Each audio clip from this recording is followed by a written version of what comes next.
ကျွန်တော်တို့မိတ်ဆွေတို့ transistor လေးနဲ့မိတ်ဆက်ပေးကြပါဗျtransistor ဆိုတော့switching device ပေါ့ switching device ဆိုတာသူက current တစ်ခုကိုအပိတ်ဖွင့်လုပ်ပေးလို့ရတယ်သူမှာတော့ short 3ချောင်းပါတယ် base emitter collector ဒီ emitter နဲ့ collector ကို current စီးဖို့အတွက်ဆိုရင် base ကနေ current နည်းနည်းလေးထည့်ပေးလိုက်ရုံနဲ့သူက cloud သဘောမျိုးပုံမှန်မြင်တွေ့နေကြ cloud သဘောမျိုးအပိတ်ဖွင့်လုပ်လို့ရတယ်ဒီကောင်တော့သူ့မှာ moving part တွေမပါတော့သူအပို့ပြီးတော့မြင်မြင်ဆန်ဆန်ဖွင့်ပေးလုပ်လို့ရတယ်သူအားသာချက်က transistor က MOSFET နဲ့မတူတဲ့အားသာချက်ကတော့သူက current ကိုအနည်းများကို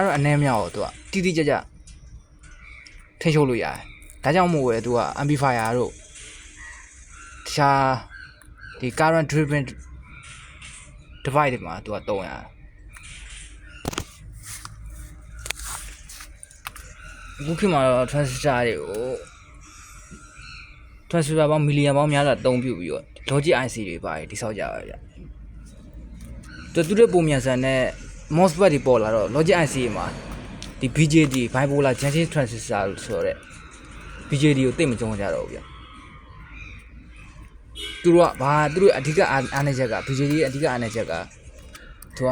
နှေးတယ် MOSFET နဲ့ရှင်းမယ်ဆိုရင်သူကနှေးတယ်ဗျ speed အားဖြင့်မတရားနှေးတယ်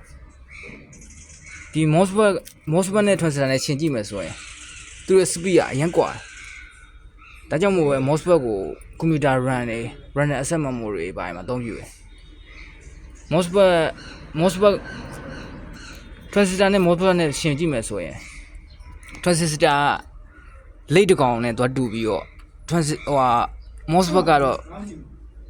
Olympic အပြေးသမားတယောက်နဲ့သွားတူပါဗျ Olympic အပြေးသမားတယောက်နဲ့လိတ်တကောင်နဲ့အပြေးပြတယ်လို့ဖြစ်သွားနိုင်ပါတယ်ဒါကြောင့်မို့ပဲ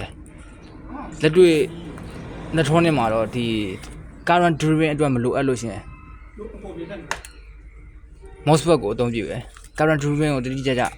ချက်ထွင်နိုင်တဲ့ကိစ္စတွေလိုအပ်လာရင် transistor ကိုအသုံးပြုရဗျ